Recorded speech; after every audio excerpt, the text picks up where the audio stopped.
wax yow tey dal na ma ndaxte dañoo ñëw suma four ni ma damay distribuer mburu te ñëpp xam nañ Sénégal man te sukaa ba léegi laa wax ni yóbbu ma mburu fenn dama koy jaay suma bu boulangerie donc loolu lay wane rek pour gën a wan c'est une preuve encore pour wan président ni ko dafa am ñoo xam dañu ñëw pour saboter donc pour provoquer boulanger yi ñu fippu waaye nag kon loolu amu ci problème ñun danañ fippu parce que duñu mën kenn ku ñuy toloxal moo tax may woo boulanger yi ni leen grève bi ñu sumboon moom mënutul ñàkkati te nañ leen woo tey wala suba wax leen ban gis la ñuy grève incha allah.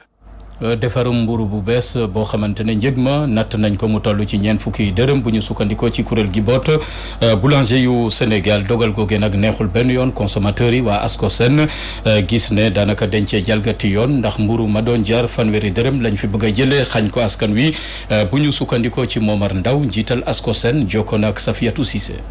lii boulangerie yi di bëgg a wax nii di bëgg a def nii maanaam yokk mburu rek lañ bëgg ça fait des années ñi ngi wiiri jaari ndaari ndax façon jàdd bu nekk ñu ngi koy jéem a jàdd di wër pour jéem a yokk prix mburu bi li ñuy wax affaire quatrième format liñ nar mooy bëgg a fexee ba boo jógee di jënd mburu bu boobaa quatrième format boobu rek ñuy wax rek bi jar 200 francs moom ngay gis su ko defee dañ naan way bon jox nañ ma autorisation pour ma def ko def yeneen format yi mën nañ ci def sax juróom su joxee ñu ne jeex na alors que il faut leen objectif li ñu bëgg mooy yokk mburu mi lii nag ñun duñ ko nangu c'est la plus grosse erreur bu ministère du commerce def mooy dem di signer ay quatrième format yàgg nañ ngi leen ko wax depuis des années ñi ngi leen di wax loolu ne leen bu leen ko nangu la preuve gars yi defoon nañ ko déjà boo demee am na ay régions yoo xam ne gars yi commencé woon nañ ko fa utiliser fexe ba mburu 150 am mburu 200 rek moo ci nekk donc état bi nga xam ne ñoom ñoo def seen erreur nañ ko trouver solution.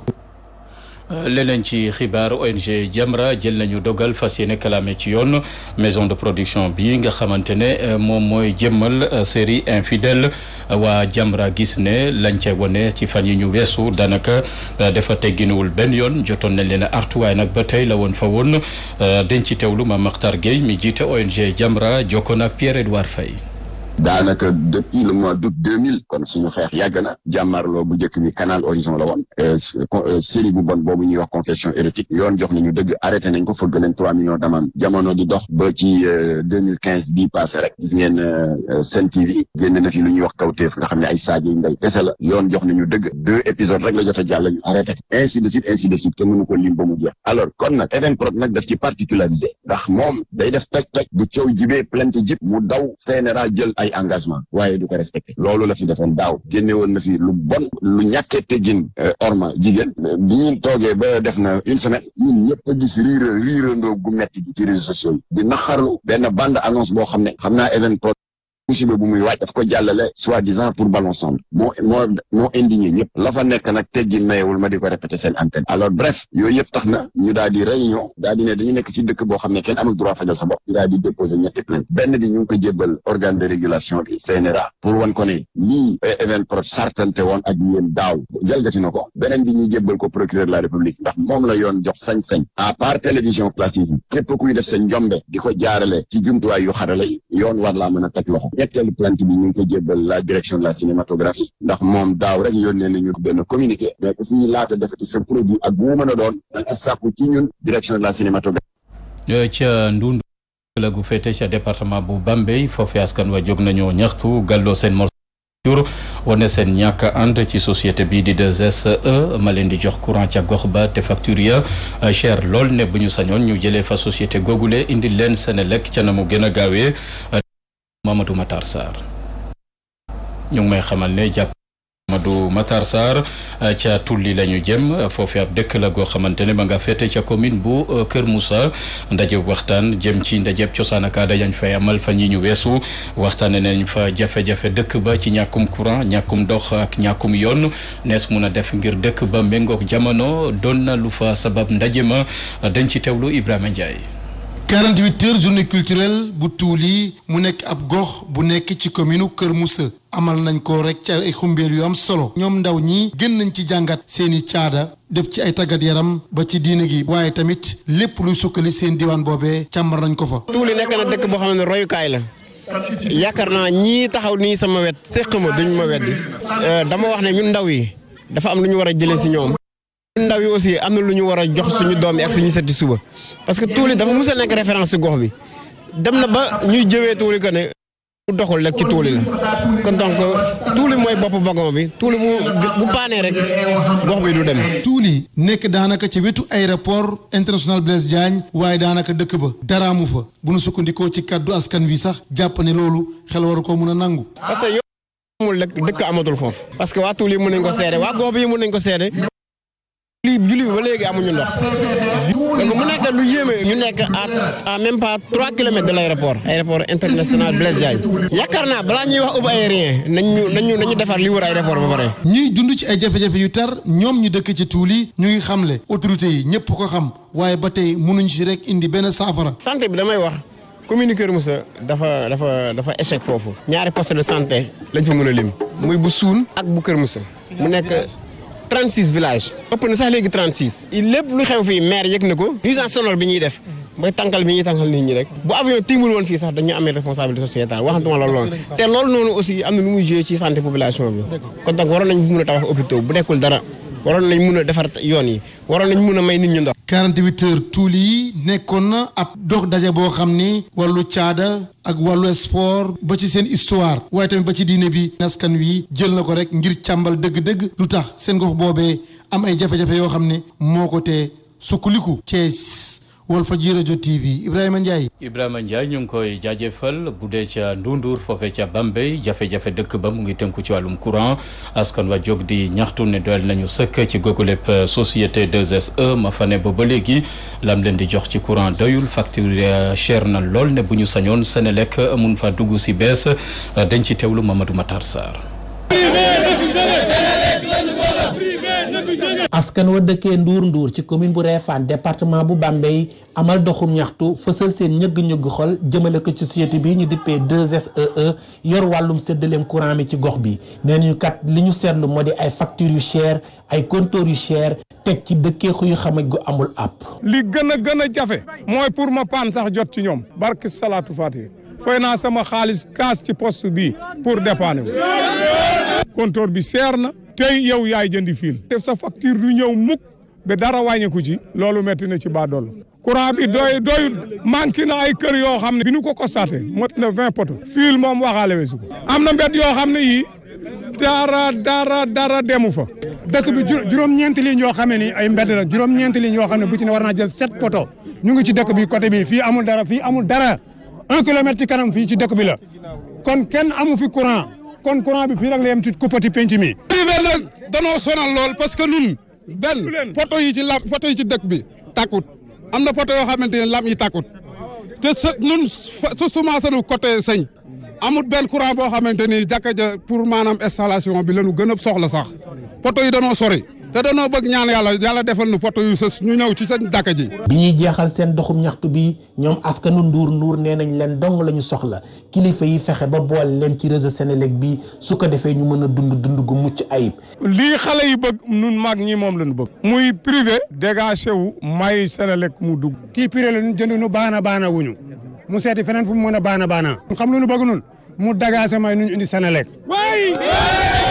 jéem nañu jokkoo ak kilifa yi ngànk société bii di 2SEE te ñu yëkkati ay tuuma teg ko ci seen kaw waaye mbir mi antuwul. Touba Mbacké Mamadou Makhtar Sarr pour la radio télévision Walfadjri. Mamadou Matar Sarr lu aju ci wàllu politique dañu dem ca diwaanu Saloum mouvement alliance pour le développement de Ndofane kuréel ga jóg ngir suqali Ndofane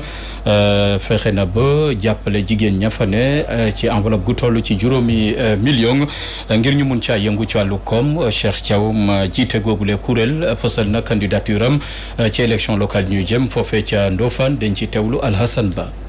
mouvement alliance pour le développement de Ndofane wala nga ne ànd defar Ndofane daal dina jukki ci lu toll juróomi million ci franc CFA ngir financer jigéen ya nekk ca commune ba moom Cheikh Thiaw di njiitu ADN ne dafa bëgg a dimbali jigéen yu jàmbaar yooyu ngir ñu gën a mën a suqaliku. ADN nag Ndofane ko tax a jóg defar Ndofane ko tax a jóg waaye xam nañ ko ci Ndofane xam nañ ko Sénégal yépp xam nañ ko ci àdduna nit ñooñu ñoo jël seen dërëm seen ñaar dërëm dimbalee ñu ko. mooy 5 millions yii nga xam ne indil nañ leen ko tey du ay ñun mosuñ leen a nax d'ailleurs jigéen sax ku ko fonk Ndofane ADN moo tax mouvement ànd defar Ndofane moo tax. am yaakaar gu tas lool ci yorin gi ñu yore seen commune nga tax mu ne candidat la ngir jëlee fi maire bi fi nekk ci élection locale yu 2022 yi. ñi doon wax ne waa Ndofane gëmuñu dara waa Ndofane ne leen a fal ñi doon wax ne mbooloo mi topp Cheikh Thiaw gëmuñu dara mbooloo moomu ñoo àndoon ak ñoom fal leen te depuis bi ñu leen wanee ginnaaw ba léegi ñemeetuñoo woote. ma buur uuti leen ñu daw léegi nag sës nañ ci miir bi sëgg bëre far force ñu ngi wër di yàq suñu der di ñu calomnier ñun li ñu wax mooy gis ngeen ko mooy suñu jëf élection yooyu nag carte moo fay joxe ndam. ci fàttali nag sargal bu mag la jigéenu mouvement ADN amal jagleel ko kile di seen président Cheikh Thiaw te ne ñu ngi ci ginnaawam di ko jàppale ngir élection locale yu 2022 Ndofane Alhassane Ba Abdoulaye Dia Walfadjri. ñu ngi koy jaajëfal yegg si nañu ci reportage yu bés bi ñu jagleel ko coli ñu ndaw ñi rawatina góor ñi nga xamante daanaka ñu bari ci ñoom bu ñu solo nga yaakaar ne daanaka jigéen la ñu gën a nuróol ndax pochette yi ak colin ko xat lool ñu bari ci askan wi jot nañ ko ñaawlu dañ ciy teewlu reportage yu Ndiaké Mbaye. gàddu pochette baaxeesal wala sax sol ay couleur yu fës di xewit bu xale yu góor yi jël te ñu xamee woon ko ci jigéen ñi loolee di ab mbir mu ñaaw bu ñu sukkandikoo ci waajur bii ñu dajeel. am na dañuy am wax ñaari mbir dafa am ñii dañuy wax dañuy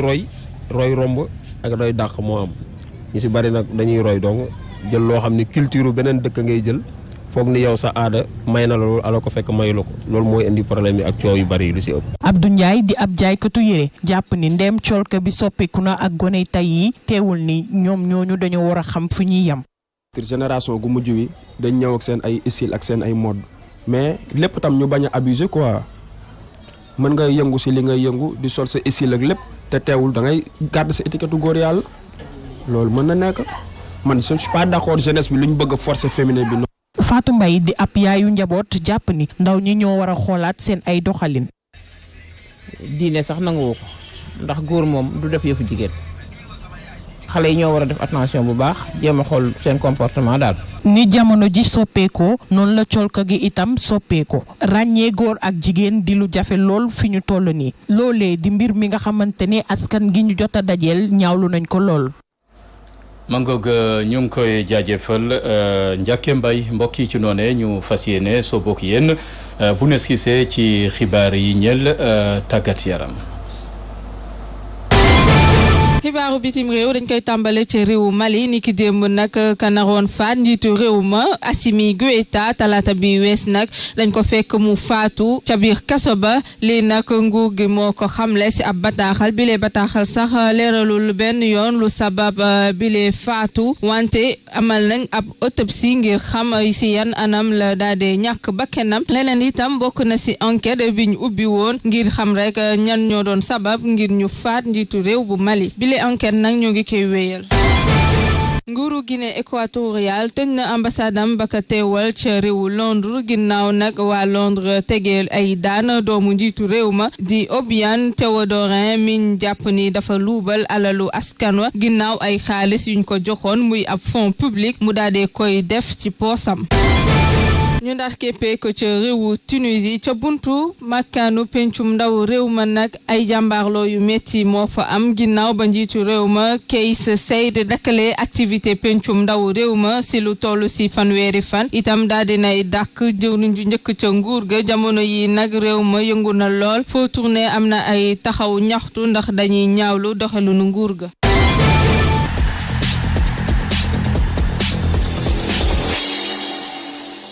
bu ñu jógee ci xibaar yooyu la ñeel bitim réew ak yaay Adama Diallo dañuy dalal Cheikh Tidiane Gomis ci xibaaru tàggat yaram Cheikh maa ngi lay nuyu. waaw Abdoulaye Bob maa ngi lay fay. tàggat yaram ak Jeux olympiques bu 2020 ca Tokyo mel na ni ba léegi Sénégal munagul neex la ca googu lépp jongante. waaw dëgg la ndoxteel bu bon la ñu dooree boo koy xoolaat rek ñeent la ñu woon ñi doon door seen compétition ñett yi dañoo lajj premier tour toog nañu dañ leen éliminé muy ci wàllu escrime xam nga escrime moom mooy épée donc nag ki nga xam ne moom mooy Ndeye Binta Diong moom mi dañ ko éliminé Ibrahima Diaw ci wàllu tennis de table dañ ko éliminé premier tour ak Jean-Pierre Boris ci wàllu canoë kayak dégg nga ñooñu dañ leen éliminé toog nañu kon nag léegi nag di kenn koo xam ne daal am nañ ci moom xaw na sobe honneur yi moom mooy ki nga xam ne moom mooy Thiara Costa nga jégal ma ko tur boobu du turu sénégalais waaye nag xam ne rek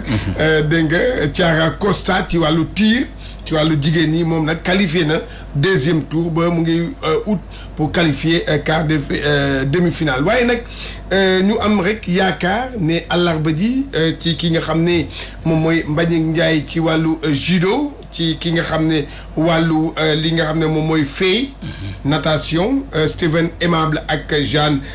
Boudbien ñooñu nag booy dégg rek ay turu nasaraan lañu dégg nga ñoom dañoo fas yéene dawalal Sénégal ak athlète bi di Jean-Louis Mendy ak mbër bi di Adama Diatta ci ñoom la ñu yaakaar ci li nga xam ne ci àllarba bi ñoom tamit ñu mën a qualifier ci deuxième tour yi xam nga da ngay qualifier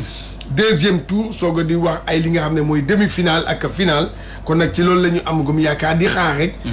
comme ça daal ñoom ñu dakkal li nga xam ne moom mooy défaite yu métti yi nga xam ne am nañ ko ci ndorteel bi. Mangoog bu weesoo li nga xamante ne mooy Tokyo 2020 dañu àddu ci wàllu football. Coupe du Sénégal ak 8e de finale yi luñ ci mun a jàpp. déet balaa boobu dañuy dem Kédougou. wala Kédougou mun nañ faa dugg ak Soli Bourama. voilà waaw dañuy dem Kédougou xam nga. Kédougou seen stade Mbamba Guirassy bi. Guirassy waaw.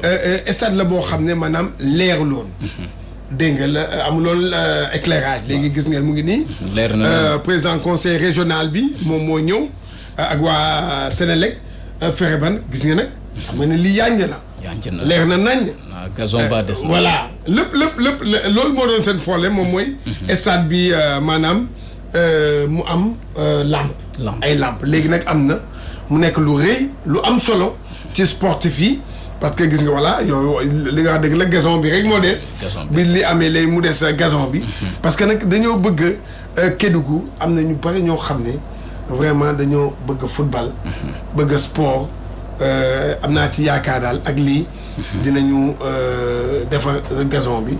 ba yokku. Mangoog yaa ngi woon ci football junj naa ko sànq mu ñeel coupe du Sénégal ak 8e de finale yi luñ ci mun a taataan. waaw programme bi nag ci àllarba ji la ñuy joué 8e de finale yi. 8e de finale yi programme bi nii lay tëddee ci stade bu Mboro foofu ETICS mooy club bu national 1 la mooy 3e division. mooy dalal Gorée club bu première Ligue 1 Guédiawaye. stade Amadou Barry stade bu nga xam la yow. NGB ñaari tali dafa wàcc. waaye coupe du Sénégal da ko bëgg a jël daje ak Demba Diop équipe pour Ligue 2. te Caroline Faye léegi am nañu gazon léegi foofu la ñuy joué stade de Mbour bi nga xam ne dafa wàcc mooy joué ak GFC nekk champion Ligue 2. Déli Biram Ndaw foofu nag jongante diggante ñaari académiciens yi. Génération Foot ak Jàmbaar ñooy daje. te Thiès Cneps ak Pikine choc la Ligue 1 ñaari équipe bu Ligue 1 Alassane Djiko Jaraaf mooy daje ak RS Yoff waaye nag ci kii bi am na match retard. diggante ci 16e de finale yi diggante Douane Ligue 1 ak Ndiambour Ligue 1 jogante boobu bu neexee yàlla léegi nag ku ci am gagné. yaay daje 8e de finale ak ku gagné diggante Sonacos ak Casa Sport. voilà. Mangoog dañ ci dikkaat na mu gën a yaatoo ci yooyu la 8e de finale dañuy àddu ci basket ak play off mu ñeel góor ñi. waaw démb rek ci dimanche bi joué nañu li nga xam ne moom mooy phase aller ci demi-finale play-off yi résultat yaa ngi nii Duc moo daan Saint-Louis Basket Club Duc am juróom-ñaar fukki poñ ak juróom-ñeent. kii di Saint-Louis Basket Club am juróom-benn fukki poñ ak juróom-ñett. Douane moom moo daan AS Ville de Dakar Douane am juróom-ñeent fukki poñ ak ñeent kii di Ville de Dakar moom am li nga xam ne moom mooy ñeent fukki poñ ak juróom-ñeent. kon nag mu ngi noonu phase aller bi ñoom ñoo gagné. léegi nag retour yi àllarba lay am nii lay tëddee match retour yi ñu ñëw ci gis nga ne ca Marius Ndiaye bu juróom-benni waxtu jotee. AS Ville de Dakar mooy daje ak ki nga xam ne mooy Douane. ca Saint-Louis nag balaa kii nag bu ñeenti waxtu ak genn wàll jotee Saint-Louis Basket Club daje ak Duc. voilà ma ngoog ci basket la ñu dese. ndax xam nga ne Saltigué ak AS Bopp ak Sibac ak ISEC. fu ñu ci toll. waaw ñoom nag ci play down bi nag fu mu nekk nii amuñu résultat bu baax. ñu xool rek ci résultat yi nu mu tëddee gis nga Bopp dañ kaa daan Asfa da ka daan Mermoz moom moo daan Saltigué bu Tëngéej. dégg nga Sibac moom tamit Rail da ka daan. kii di ASC Thiès moo daan ISEC Sport kon nag fii rek la ñuy xam kan mooy wàcc. deuxième division. fii de bu ma sañoon Bopp gagné. Bopp. waaw Ablaye Bopp nee na bu sañoon waaw Bopp